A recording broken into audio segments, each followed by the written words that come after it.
Hey, this is Jimmy, the host of the Internet Explorers podcast, your late-night internet spirit animal in human form. And I'm inviting you to come check out my show where we venture into the wildest corners of the internet to study strange happenings, media hoaxes, and weird science. You know, the fun stuff. 2, 3, 4, Internet Explorers podcast! Shooting wherever reality is optional. Plug in, tune out, and get lost. Content warning for profanity, violence, and horror elements. Hi, this is Coffee McCann, and welcome to Season 2, Episode 8 of Discount Storytime. Now let's go apartment hunting on planet Pariah-7. Enjoy!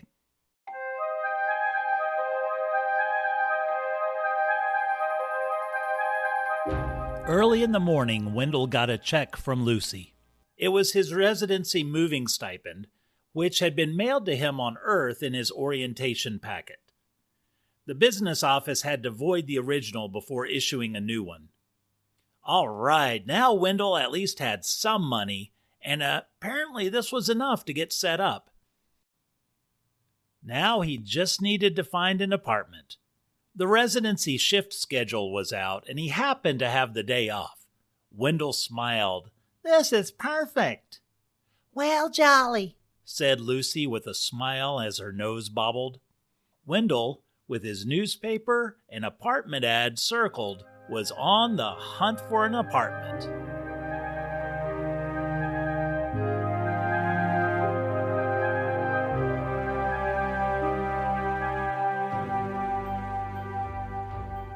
As Wendell explored Waxmine City, he was amazed at how many ways it was similar to cities on Earth. Grocery stores, shops, and cafes seemed alien as strange creatures walked by, but still enough like Earth, it didn't seem worth the time and energy of writing out a bunch of descriptive prose. Wendell couldn't help but wonder if that was just lazy writing. It's almost like telling a podcast audience to imagine their own town or city, but make it more space alien-y, and that's close enough. Pathetic, huh? Wendell stopped at a 24-hour shampoo and maps market and bought a city map, then found a nice little cafe, ordered a Sanka, and plotted out the apartments to check out, wanting to make sure he made the most efficient use of his one day off. The closest apartment was just a room for rent, but the price was very reasonable, and it was close to the hospital. The ad asked to call for all queries. Wendell, out of habit, reached for his cell phone in his pocket without any luck. He wondered how long it would take to stop doing that. He asked the cafe owner, a short, squat, lobster-like creature with a hairnet, if there was a phone he could use. He also wondered if the same type of space aliens were going to just keep showing up like lobster folk for food service workers, over and over again. Probably more lazy writing. The lobster folk said, "What? You think this is a free phone cafe? Have you ever heard of a free phone cafe? Just some cafe where you get to use a phone for free in a cafe?" No. No, because there's no such thing as a free phone cafe. You need to use the phone, then you use a pay phone like the one at the corner. A what phone? The lobster clicked her pincers, as if trying to decipher the stupidity of the question. A pay phone. You give the phone money, and it lets you talk. A pay phone. You pay. What is wrong with you? Sorry, I'm new here. Clearly. As the lobster creature shuffled off muttering, Free phone cafe. Maybe a phone cafe. Now that could be a thing. Not a bad idea, but a free phone cafe? Stupid. Wendell found the phone in a, well, for lack of a better word, the phone was in some sort of booth. The clear plastic booth was tall, but Wendell still had to stoop a bit to stand in it. He picked up the metallic phone receiver, but no tone was heard. Wendell tried looking for the screen, but could only find a circular plastic thing with holes in it and numbers underneath. Wendell tried using voice recognition, and although it didn't work, it did get him interesting looks from city residents who walked by. Then he remembered what the cafe owner said. Payphone! He found a slot for coins, dropped in a couple, and the dial tone magically came to life. He called and set up a time that morning to check out the room for rent.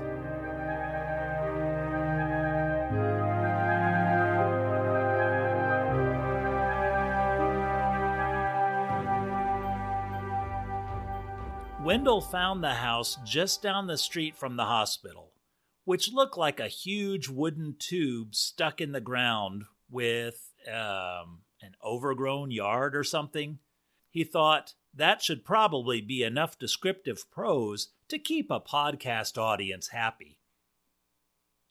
He knocked on the door, but no answer. He knocked again, and this time the door creaked open. "Hello?" Wendell called in. No answer. Not sure what to do, he called in again. And again, no answer. But the door opened a little bit more, and now Wendell could see inside. The living room spanned much wider than it would appear from looking at the building. "It's definitely bigger on the inside," Wendell thought to himself. Again, the door creaked itself open, drawing Wendell in. "Hello? Is there anybody in there? Is there anyone at home?" Wendell took a tentative step into the room and felt his shoe land on the lush, bright green shag carpet. Your door opened up." He stepped into the dark and musty room. He heard a shuffling sound down the hallway to his right. "I'm here for the room I had called. Hello?" Wendell stepped down the hallway towards the sound. A bathroom door at the end of a long, dark hall creaked open and spilled a sliver of light into the dim hall. Wendell took a step towards the bathroom, then heard shuffling from behind him. The hair on his neck prickled as he felt hot breath on the back of his head. "Sorry, I called about the room. I was just..." Wendell turned and saw a large red and gray gorilla-like creature with tusks and black eyes staring down at him. As it talked, bits of food and drool fell out of its mouth. "I'll chew your skin and slurp your veins." Another, slightly more friendly voice came from the bathroom area. "Hi, I see you met Tanya." This one had the same gorilla-like features, tusks, and black eyes, but was shorter and thinner. Its jagged yellow teeth broke into a smile. "I'm Tucker. You called about the room for let?" Yeah, I did. Sorry, the door was..." "Oh, don't mind Tanya. She's..." "Harmless?" Wendell asked hopefully. "Controllable," Tucker said and held up an electric prod. He reached past Wendell and thrust the prod into Tanya's neck, and the giant beast howled in pain, then looked at Wendell and said, "This is your fault. I'll chew your skin and slurp your veins," and left. "She's my sister. She's deadly and unpredictable, but I keep my tenants mostly safe if I get to them in time." He looked at a shelf in the hallway that held a bank of photographs and candles. "May they rest in peace. So, want to see your new room? You want to see it, right?" The prod sparked, and Wendell agreed. He followed Tucker up a stairway littered with more pictures and candles. Wendell tried not to think about it. Tucker said, "The first and second floors belong to me and Tanya. You are never allowed on either. Got it?" Okay. Never. Okay. Say it. Tucker turned and looked down at Wendell, his face twisted in determined ferocity. Never. I'm never allowed on the first 2 floors. Tucker's face snapped into a distended smile. See? It's not that hard to obey me. Wendell looked back down the stairs and thought about making a run for it. But at the base of the stairs loomed the drooling Tanya, now swaying back and forth and holding another electric prod. How many tenants do you have currently? Wendell asked, trying to stay calm. Tucker didn't answer. They arrived at a small landing on the 3rd floor. The carpet had been replaced with plywood. One wall had a boarded window. The other 3 walls each had a door, and next to one door was a mop and a bucket filled with some sanguineous water. Tucker said, As of yesterday, no other tenants. Just you. He opened a door to Wendell's bedroom. Calling it a bedroom would be generous. It had a stained mattress on a large piece of cardboard, and the only source of light was a small bare lamp on the floor.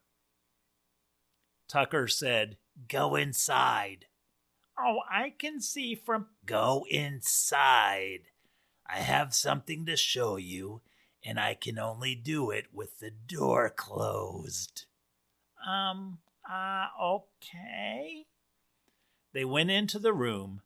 The light shining up from the lamp on the floor cast ominous shadows on the creature's face.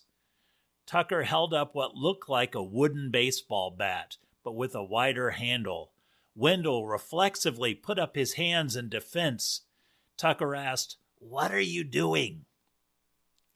Just stretching. It's been a long day. This will keep you safe. Probably, maybe. Tucker pushed the bat against the door handle as a lock. This didn't make Wendell feel any better, especially after noticing how much duct tape held the bat together after assuming multiple breaks and failures. Tucker opened the door and held out his arm for Wendell to go back down the stairs. He was again trapped between the siblings. Tucker continued his sales pitch. I don't pay gas bills, so no hot water, and the clothes dryer won't work. Get used to damp. What about the kitchen and cooking? Kitchen's on the 1st floor. But how would I... Tucker stomped his foot and Wendell flinched. Right, never on the 1st or 2nd floor. Wendell expected to see Tanya at the base of the stairs, but she was gone. Where was she, and what was she doing or planning? Tucker said, So you move in now? Wendell wasn't sure if it was a question or an order. I have a couple more places to look at and, things to consider. Wendell could now see the front door. He looked both ways and no sign of Tanya. He kept moving towards the door. I need first and last month's rent right now. Plus, I have a business opportunity you will invest in. I'll give you a call when... Wendell reached the doorknob when the door suddenly flung itself open. Tanya stood blocking the doorway. I'll chew your skin and slurp your veins. Wendell was trapped. Without warning, both Tucker and Tanya struck forward with their electric prods. Wendell twisted sideways to avoid the prods, and the 2 shock prods flew past skinny Wendell and into each sibling. They gasped in surprise and fell to the ground. Wendell didn't waste any time stepping over Tanya to clear the house, but still found himself saying, Excuse me. Once clear, he ran as far from the house as possible.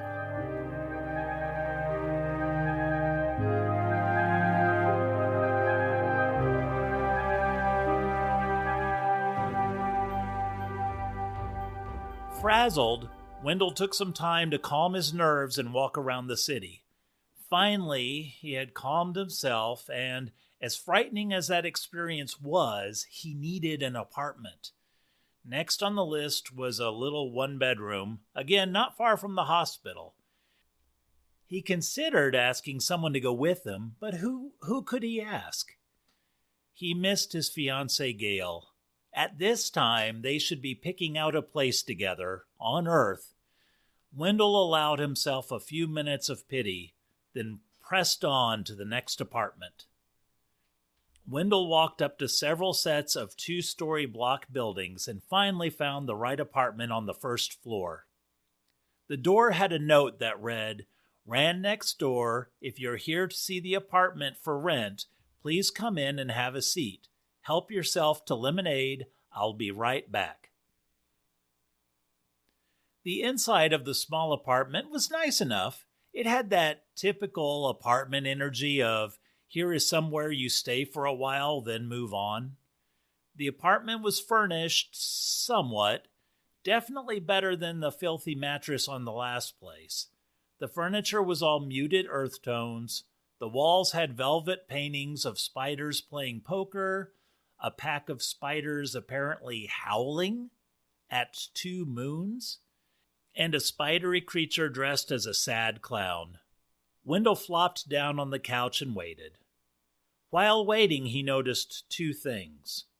1, the ceiling had a large wooden panel that seemed to be cut out and replaced with hinges, almost like a square door.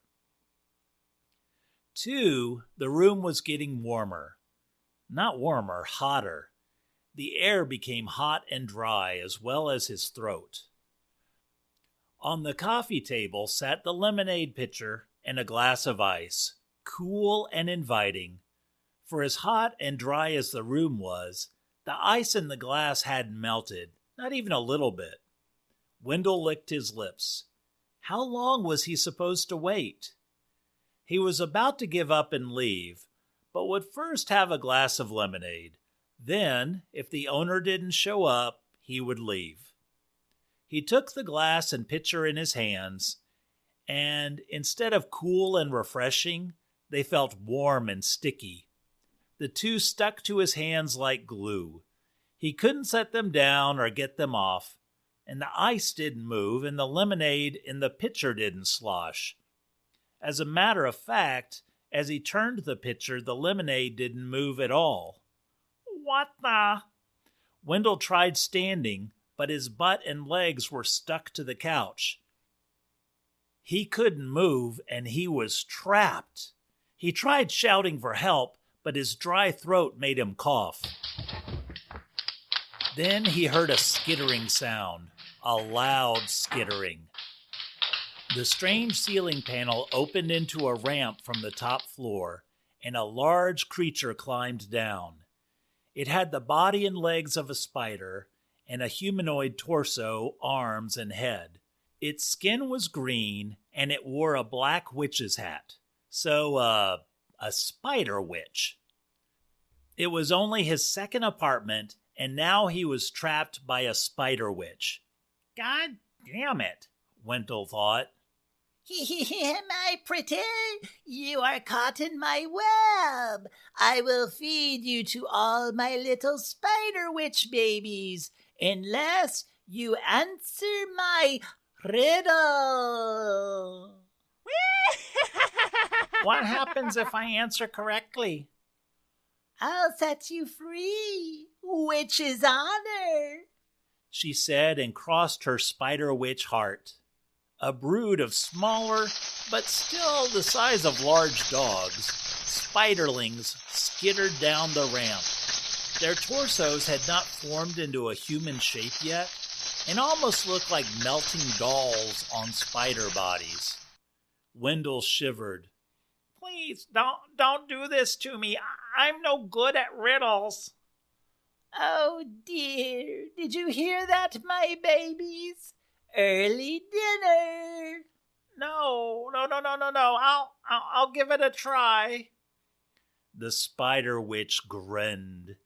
Very well. Here is the riddle. What has 8 legs?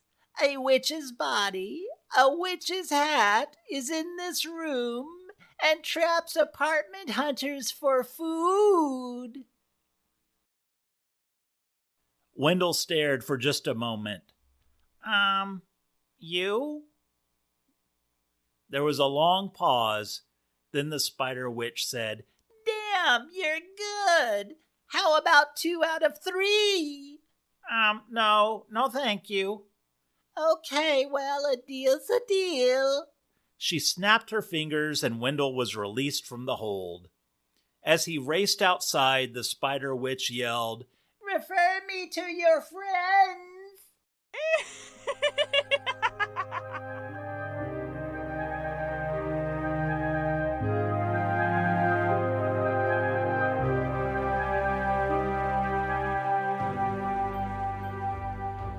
Exhausted, there was one last apartment to look at today. When he walked up to the apartment building, he was relieved to see the building looked, well, like an apartment building. It was tall and square with little patios. He knocked on the door, and after a moment heard a swirling sound. Then something opened the door. The thing was, well, not really a tornado or a puff of smoke, but perhaps a little bit of both. It was slightly shorter than Wendell, with a head shaped like a funnel cloud, but holes were present for eyes and a mouth. Its torso was diamond-shaped swirls of black smoke and spindly threads of arms and legs, and they were all made of wisps of smoke. Hey, I'm Nort. Are you here for the apartment? Yes. Great, man. Please, come on in. Wendell thought it was refreshing to meet someone who didn't want to kill him, at least not at first. Yeah, I'm looking for a new roommate, but where are my manners? Can I get you something to drink? Water, Sanka, lemonade? Wendell shivered at the thought of lemonade. No, I'm good, thanks. I'm Wendell. What happened to your old roommate? Oh, yeah. He graduated university and took a job off planet. It was one of those offers of a lifetime, but he had to leave right away. I don't blame the guy, but I'm in a bit of a pinch. How about you? Well, a bit of the opposite, really. I arrived here on short notice and haven't had time to find a place. Nort smiled. Well, bud, it seems we're in the same jam. Let me show you the place. Nort opened his arms and laughed. This is the place. Seriously, though, follow me. The kitchen was avocado green and orange and completely devoid of food. There were a few bags of chips and some Sanka. Since Nort didn't eat, he just kept those around for company. Next was the bedroom. So, yeah, when my roommate left, he didn't take his furniture with him because there wasn't time, so you don't have to buy any new stuff. The room held a small writing desk and a view of the city. Well, less a view of the city as a view of townhomes across the narrow street. Wendell's eyes almost popped out when he saw a queen-sized bed. Not just a bed, but his own bed. He couldn't remember the last time he had slept in his own bed. May I? Wendell asked and pointed to the bed. Sure, dude. Knock yourself out. Wendell flopped down on the mattress and was caught off by a wave sloshing him up and down. He panicked and jumped out of the bed. Nort said proudly, That's a genuine waterbed. They're the latest thing. Wow, they must be new. I've never seen one on Earth. Nort and Wendell discussed the rent, utilities, and so on, and agreed to become roommates. And that night, Wendell looked out his own bedroom window at the sky above. There are so many stars, and out there somewhere is Gale. His chest caved with emptiness.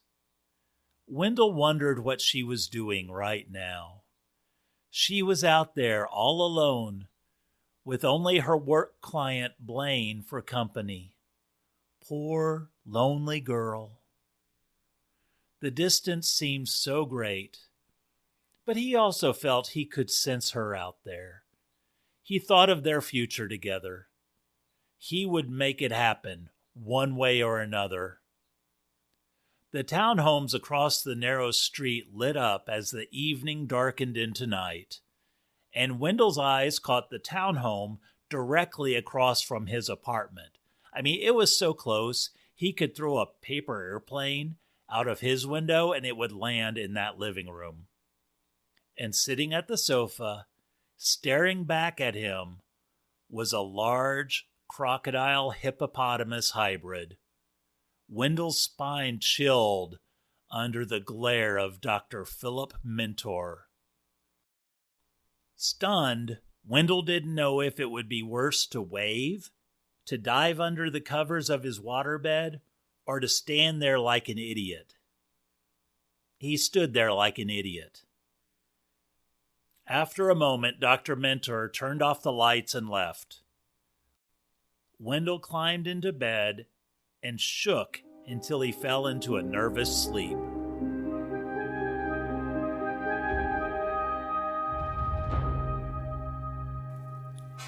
A discount story time, discount idea.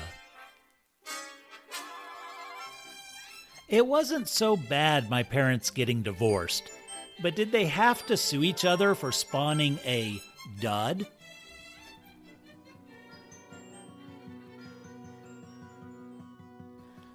Thank you for listening and going apartment hunting with Wendell.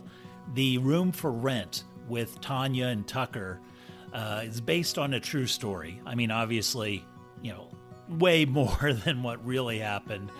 But note to kids, if you ever have to live in a different city for work or school or both for a month, do not rent a room sight unseen.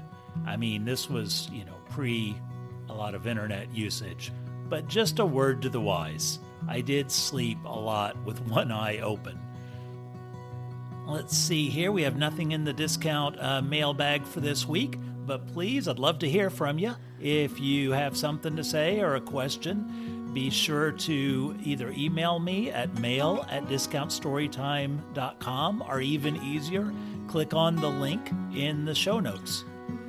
And until next week, be sure to play nice with others, be super duper kind to yourself, and as always, remember to laugh.